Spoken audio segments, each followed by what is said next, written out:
This video is sponsored by Surfshark VPN. Put some respect on my name. Put some respect on my I love that little dance. I make no secret of the fact that I spend a lot of time on social media. Oh, another one that I love is the one that's like, I ain't never been with a baddie. She calls, so I added to the telly.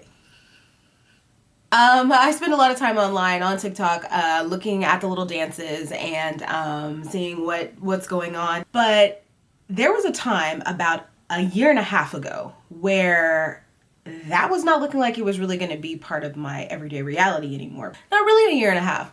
Basically like a year and some change ago, we were really talking about the app going away forever for different issues. But I remember telling my really, really small audience at the time, I had like 150 followers. I remember making this really sad TikTok, like saying goodbye to all of them. And somebody wrote in the comment section, well, you don't have to stop posting if you get a VPN.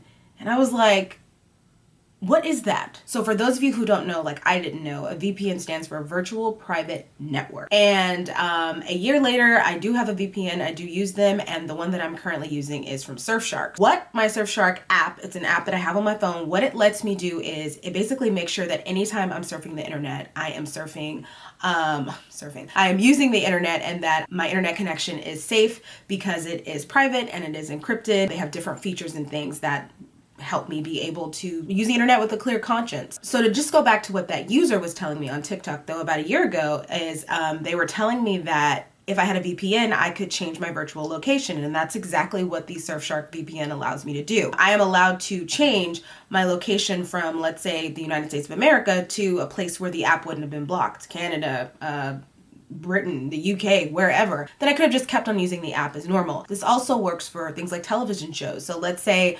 I was overseas visiting and I really wanted to watch some of my US comfort shows like before I went to bed, and the content was blocked in another country. Well, I could just use my VPN and I could change my location. Other ways that the Surfshark VPN helps me out are when I am using free public Wi-Fi. I know it's a great thing to be able to go to a coffee shop and hook up to the Wi-Fi, but that is a prime time for people who know how to hack into your connection. That's a prime way for them to be able to get in and to start stealing your information. So this is why I love the fact that Surfshark has a clean web feature, which blocks ads, trackers, malware, and phishing attempts and allows me to surf the internet more safely. If you would like to experience the wonderful features of a Surfshark VPN, you can use my code STEPHCO at the link there on the screen, and you can get 83% off plus 4 months for free. All right, now I know I opened this video up with a love letter to the social media app of the youths, but that's actually not what this video is about. That song has been in my head, and it's been in my head because it is popular on TikTok, and TikTok is the app of the moment.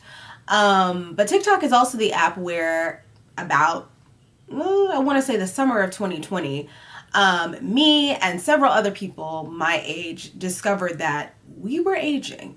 We were no longer the young, cool kids on the block. There was a new generation here making the rules in pop culture and in politics, and we sort of were being ushered into a new stage of life. My very first video here on YouTube was a video talking about that, and the reason why I titled it Millennials versus TikTok in the World is because at the time, the millennial generation was getting a lot of heat. Now, millennials are no strangers to heat. We are used to hearing it from our boomer parents. We are used to hearing it from the news media. We are used to hearing it from ourselves. Everything from being lazy, entitled, wanting participation trophies, being snowflakes, not having homes because we buy too much avocado toast. There's so many different things that millennials have been criticized for over the years, and a lot of them were rooted in just the idea that the millennial generation were these forever infants that couldn't grow up and couldn't figure it out. And then, of course, 2020 happened, and this thing where the forever infants sort of ended up on the same social media app with the new kids in town, that happened, and all of a sudden there was a lot of intergenerational slinging, and millennials were catching a lot of it. A lot of the things that we had loved and we had really, really liked to do were being made fun of and slandered, and I made a whole video about that, so you can watch that if you want. But recently I found out some information that made me see that situation in a whole new light. I always felt kind of like millennials got the bad end of the stick. I'd always felt like I'd always been a little hurt when I heard the criticism about my generation, or what I thought was my generation. You see, here recently I have had a wonderful eye-opening realization, and I'm actually not a millennial at all. I'm a Xennial. What is a Xennial, you ask? Well, according to the website My Modern Met, who were so nice and they went ahead and made this lovely infographic, a Xennial is someone born between 1977 and 1985. Not really a part of a Generation X and not quite a millennial. We are the Xennials. We are also referred to as the Oregon Trail generation because that was the computer game that a lot of us played. That was the very first computer game a lot of our school libraries got, and our social studies teachers made sure to put us on those computers and make us play that game about people dying on their way to establish a new life in the West as often as they could. I knew what the word dysentery was in the first grade, like I knew my own name. I really did. So how do you know if you're a Xennial outside of the years being born between 1977 and 1985? How do you know you're a Xennial, and also how does that set you apart? So the first thing I'm going to talk about is how you know you're a Xennial. So I'm going to show you this infographic that Modern Met made, and then I have some ways of figuring out on my own. So according to Modern Met, the first way you know is that you played Oregon Trail. I already said that. I definitely qualify there. You used dial-up internet. So I can remember when the internet was a treat to have in the home. Rich kids, to me, had cable. Had a cable connection. That's what the rich people had. Or when I would see the commercials on TV for Roadrunner internet, I was like, well, you know, we're not living in luxury, so we won't get that. We definitely had the dial-up internet. Only one person could be on the computer at a time, and you couldn't be on the computer and also have the phone. And for those of you who don't know, dial-up internet was literally the phone line that went to the entire house. Went from, you took it out of the phone and you put it into the computer to use the internet. Or maybe we had more than one wire. I don't know. But I do know that when you were using one of them, you could not use the other. The next thing, and I think this is really important, you grew up without social media. So one of the things that I love about Gen Z, and also one of the things that freaks me out, is how seamlessly they use social media. Like, it's just a part of who they are. Like, they grew up setting up their Facebook profiles. They were 7 and 8 years old. They had Facebooks. I remember one year, I was literally in college because I'm the same year as Mark Zuckerberg. And so when he set up Facebook, and it was only for colleges back in 2005, like, I remember a friend coming to me and saying, hey, there's this new website out. It's just for colleges. And I think you had to have an invitation. I don't know what it was, but I remember setting up a Facebook account because it was just for college kids, and I was on it for maybe about 3 years, and I used to be real goofy with my Facebook when I had one. I used to like say I was married to McDonald's, just crazy stuff.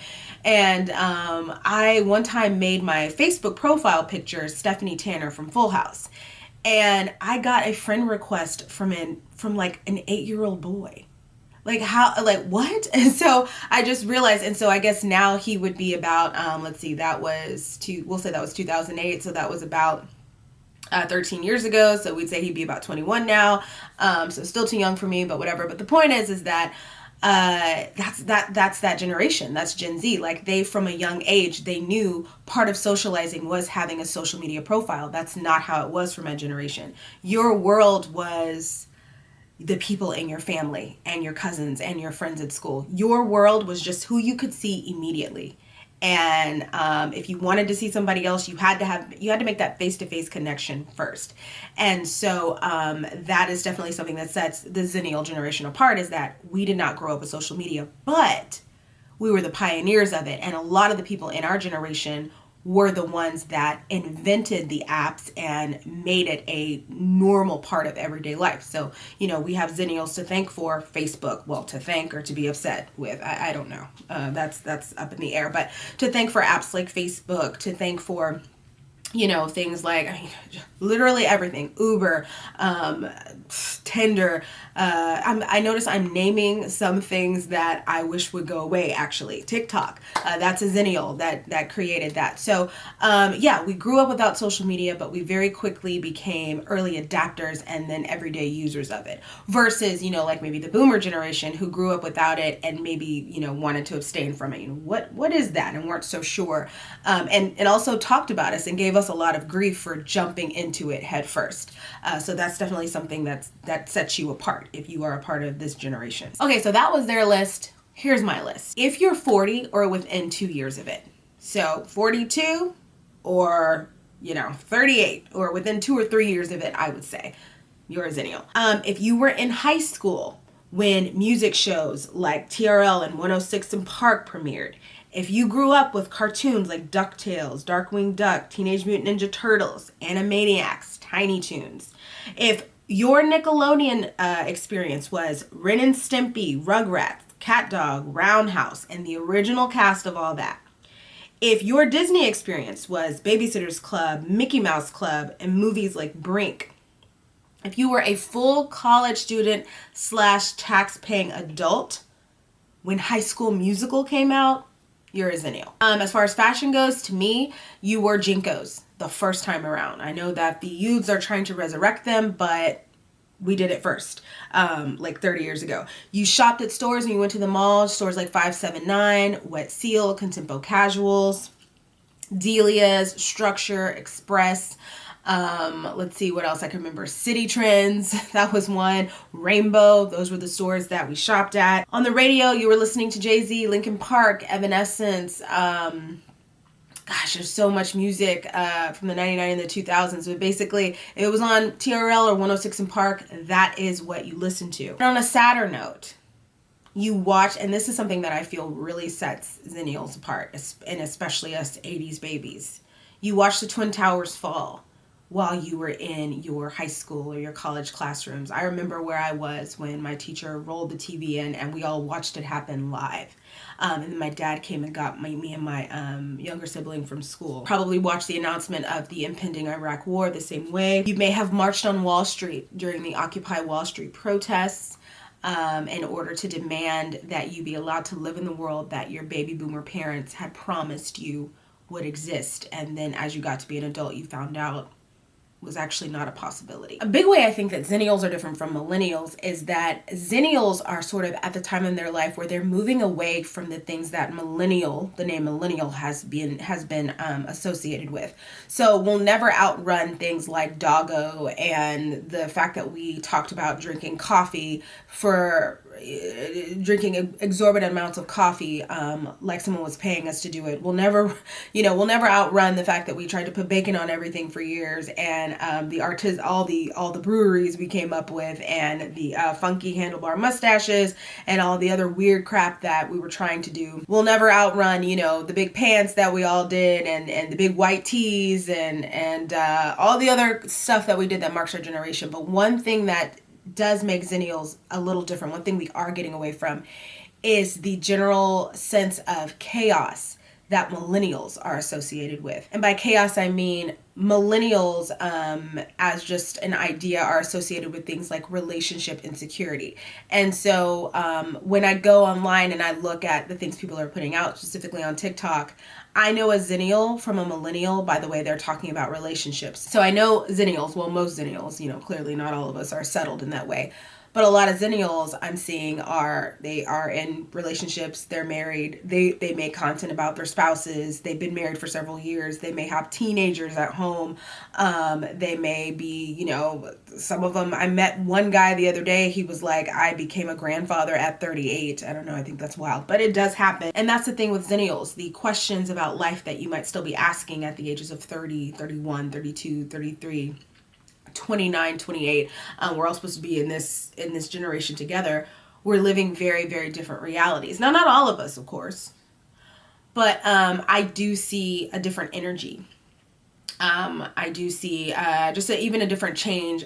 For me personally, I see even a change in who I was 3 years ago versus who I am now. Also, the job career sort of ennui. So ennui is a sense of listlessness and dissatisfaction.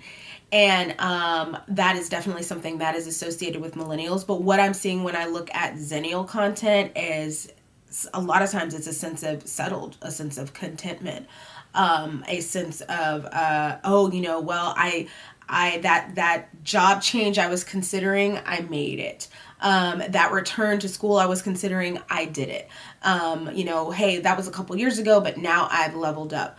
And now I'm doing something else. And so, when I hear people talk about things like a quarter life crisis, or, I just turned 30 and I'm having a crisis.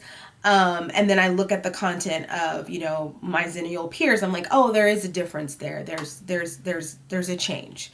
And again, it's not all of us, but that is definitely a marked thing that I do see. And also when it comes to things like having kids, like I've noticed that, it's a very millennial thing, a very younger millennial thing to be like, no, kids aren't for me. I can't afford it. I'm not interested. I'm rich auntie vibes only, rich auntie, rich uncle vibes only.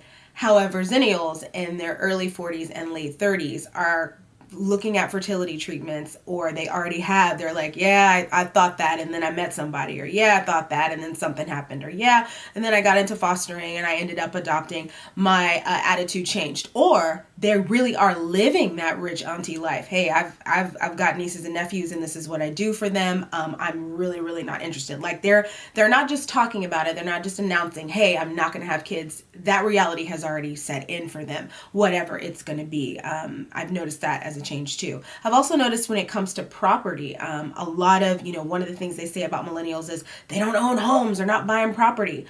I know and have friends, and I am seeing this in their lives, that late 30s, early 40s, the narrative is changing. They are buying properties. They are finally getting into homes. People would make fun of millennials. They'd be like, they're not moving out. They've now stayed with their parents long enough to be able to save money to buy a home. They have now worked their way up in their career to a certain point where they are able to purchase if they want to.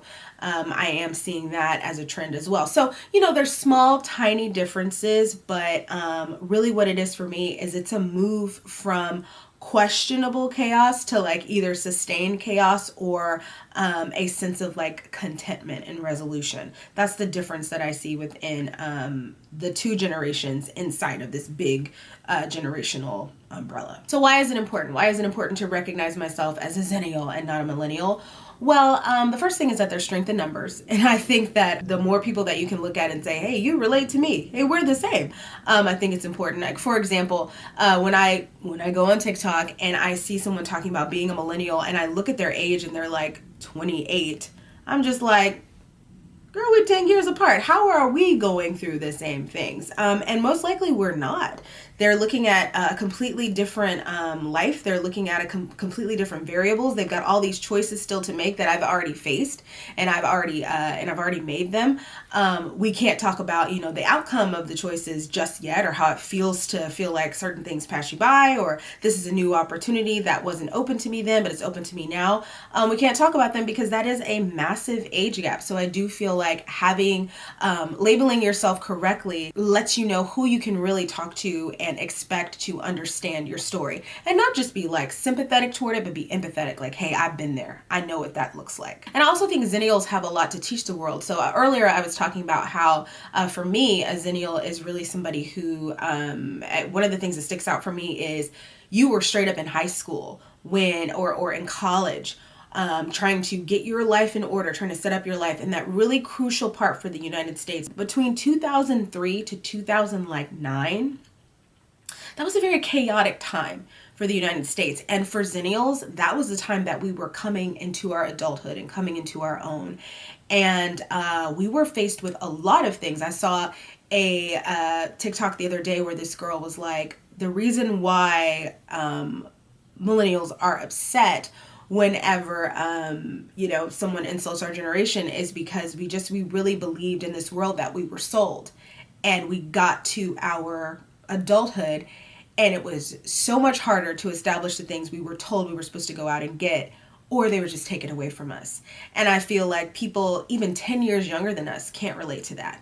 If you tell me that you were that we're both supposed to be in the same generation, but I was graduating college and being told there were no jobs while you were starting the 8th grade, we're not the same. Just experience that reality in very, very different ways. Going back to what I think Xennials can teach the world is just resilience. Millennials in general get a lot of crap thrown at them, a lot of mud slung at them. But I do think that just in general, millennials and Xennials are a very resilient generation, but definitely Xennials, because we really had to make our adulthood happen. We really had to raise ourselves. I mean, these were situations that we never expected, and we had to rise up and meet them. And so many of us now can look at ourselves and be like, oh, we conquered. I made it. I speaking as somebody who was on unemployment, I made it. I figured it out. And there's a lot of people that I know that are around my age that are feeling that way now, and they didn't feel that way even 5 years ago. They were still coming through it. So I think our generation is very resilient. That's something I think our generation can teach, that the world can learn from us. Something I feel like Xennials have to learn, part of having to be so resilient and just move around and kind of like try and roll with the punches, is you don't always speak up when you see things that are wrong. And one of the things I loved was watching in 2020 was watching Gen Z fight so hard. You're talking about 14, 15-year-olds out protesting and starting organizations and speaking up against, systems of systematic racism and oppression. Like, they're just no fear, no sense of like rolling with the punches. We're done getting punched. Let's go. And I think my generation can learn from that. Like, for example, I was on TikTok the other day, and this dance team, BYU, they are famous. They're a great dance team from Brigham Young University. Their hip hop dance team is like reigning National Dance Association champs. They literally always win. And they're amazing. When I was a coach, I tried to make a 7th grade friendly version of one of their dances, and literally it was the most embarrassing day of my life. My kids did horrible at the competition, but they're great, and I find myself, like, I love their routines. But one thing about them has always bothered me. There is no diversity on that team. Brigham Young is a Mormon university in Utah, predominantly white. The Mormon religion is predominantly white. And apparently there's a reason for this. And I'm not going to go into the reason here, but it does have to do with how Mormons look at race. And it's always bothered me, the lack of diversity on their hip hop dance team, because, as a person of color, as a Black person, I know where it came from. I want to see us represented all the time when it's being used. But at the same time, I was being very Xennial about it, very millennial about it. And I was like, well, it is problematic, but what can you do? This girl made a TikTok the other day, and she is Gen Z, and she was like, these people bother me. How is an all-white dance team from BYU going to be the top hip-hop team when they have a history of racism? I said, I would never have called that out. I would never have said that, because there is just that nature that I feel like my generation has of, hey, pick your battles, man, let's go. And so one thing I feel like we can learn from the younger generations is, you know what? Fight every battle. If you got the energy in you, like, let's do it. And so I do love that about younger generations, and I feel like that's something we can learn. So what do you guys think? Do I have any Xennials that are watching this? Do you think that our micro generation is different from Gen X, is different from millennials, is different from, we know we're different from Gen Z, but do you see any differences? I've got a lot of questions. But most importantly, I just want to say that regardless of, what generation you label yourself as, it's really important to stay sturdy. In my head, I just hear, put some respect on my name. Put some respect on my name. I gotta get a life. This Xennial needs to get a life. Again, I'd like to thank Surfshark for sponsoring this video. And remember, if you would like to get your own personal VPN, you can use my code StephCo at the link on screen and get 83% off plus 4 months for free. Thanks for watching.